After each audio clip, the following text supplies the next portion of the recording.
Have you ever felt it? That burning wave that rises from within, clouds your mind, and makes you say or do things you later regret. Anger, it can feel like a righteous force, a kind of engine pushing us to defend our boundaries, but most of the time, it simply destroys. It destroys our relationships, our inner peace, and even our health. Yell at people we love over something trivial. We replay a colleague's harsh remark for days. We explode in traffic, even though shouting won't make it move any faster. But what if I told you that anger is not an uncontrollable force of nature, but simply the result of a mistake in our thinking, and that there's an ancient, time-tested method to correct that mistake? Today, we won't talk about counting to 10 or punching a pillow. We'll dive into the wisdom of the ancient Stoics, philosophers who were true engineers of the human soul. They developed a clear, practical technique that doesn't suppress anger, but dissolves it at its very root. Stay with me, and you'll learn a 4-step Stoic method to regain control, find calm, and respond to life's difficulties with clarity and dignity. This isn't magic, it's mental training.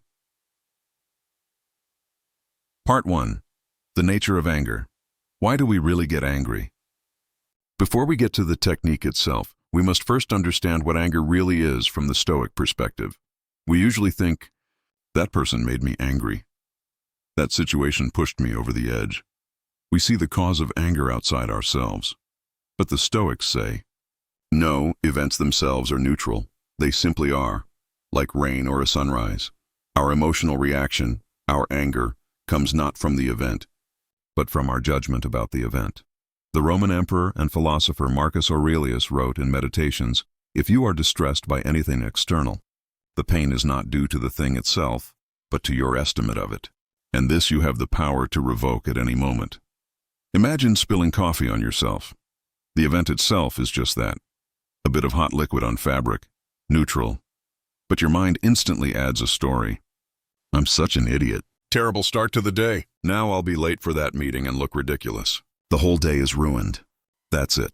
That story, not the spilled coffee, is the true source of anger and frustration. Seneca, another great Stoic who wrote an entire treatise on anger, called it a brief madness, because in moments of anger, we lose touch with reality. We act on distorted judgments, convinced we've suffered a grave injustice, and that the only proper response is aggression. So, the key Stoic insight is simple. Anger is the result of a mistaken judgment, and if it's a judgment, not some external force, then it's something we can influence, analyze, and change.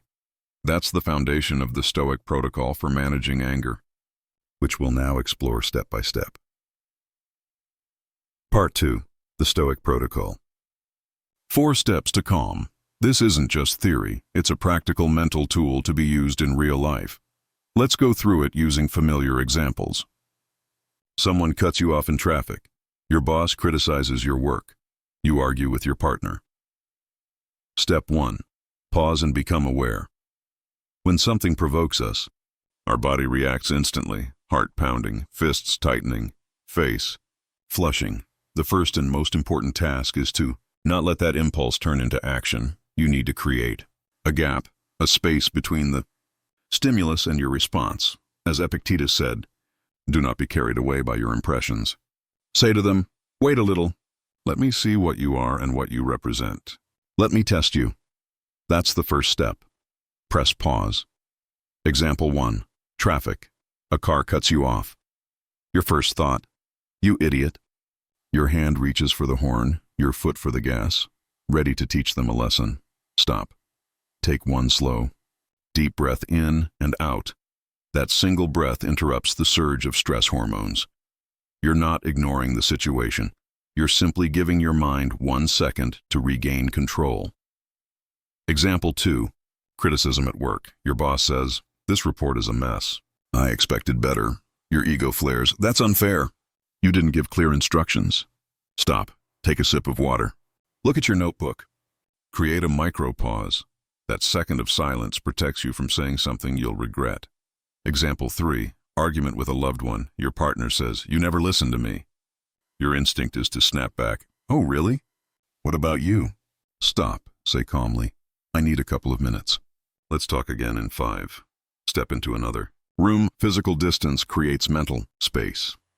The first step isn't about solving the problem. It's about not making it.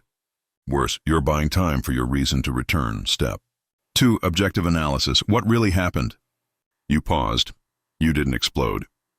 Now use the next moment to think clearly. Your task here is to become an observer, a detective, to separate facts from the emotional story your mind just invented. Marcus Aurelius advised us to strip events of the false trappings of drama, to see them as they are. Example 1. Traffic, your story. That jerk disrespected me. He thinks he can do anything. He wanted to humiliate me. Fact. A blue car moved into my lane and I had to slow down. That's it. You don't know his motives.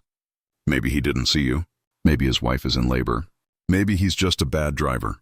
Your story about disrespect is pure fiction. Example 2. Criticism at work. Your story. My boss hates me. I'm about to get fired. My career is over. Fact. My manager pointed out 3 specific errors and expressed dissatisfaction. That's feedback, not a verdict.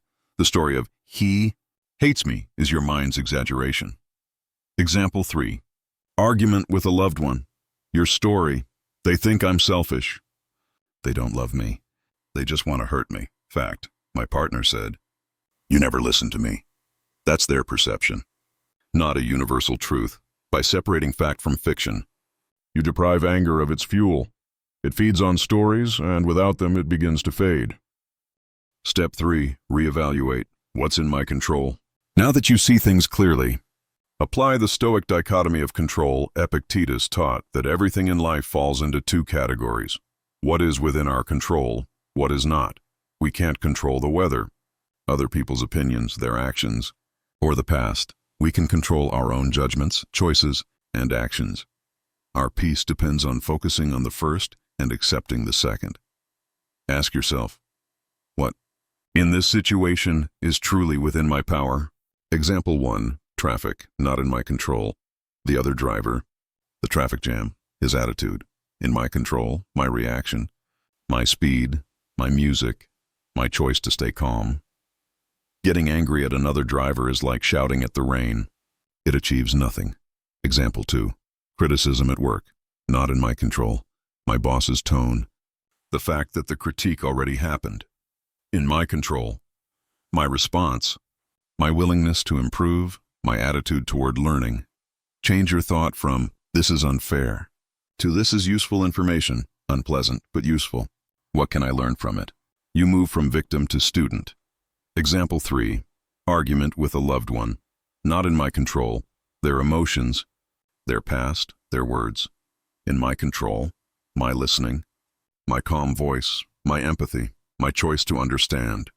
Instead of fighting their feelings, focus on what you can do. To listen, to connect.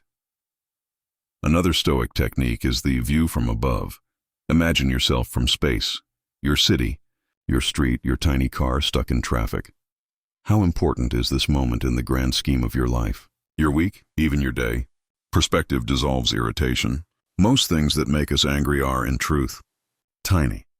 Step 4. Respond with reason and virtue now. Your mind is clear. You're ready to act, not react. The Stoics called this acting in accordance with nature, using your rational and moral faculties. Ask yourself, what would be the wisest, most helpful, most honorable response right now? Example 1. Traffic, impulsive reaction, shouting, honking, chasing, risking an accident.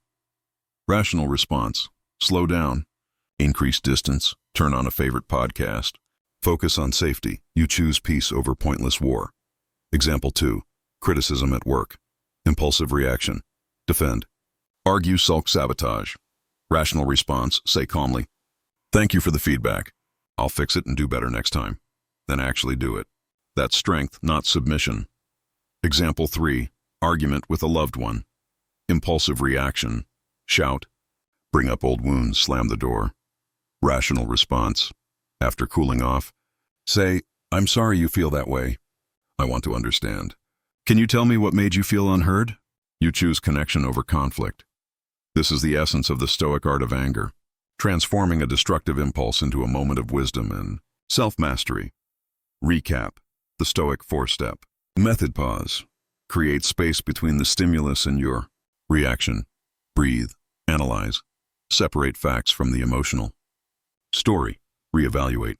Focus on what's within your control. Respond. Act with reason and virtue, not emotion. Let's be honest, this isn't easy. You won't become a calm sage overnight. At first, you'll fail. You'll remember these steps after the outburst. That's okay. Don't punish yourself. Learn from it. Each attempt lengthens the pause between impulse and action. With practice, your rational voice grows stronger, and one day you'll notice, where there used to be a fire, there's just a flicker you can observe and let go. Managing anger isn't about becoming emotionless, it's about becoming free. Free from the control of outside events and your own impulses. It's a path to mental clarity, healthier relationships, and what the Stoics called apatheia, not apathy, but the absence of destructive passions.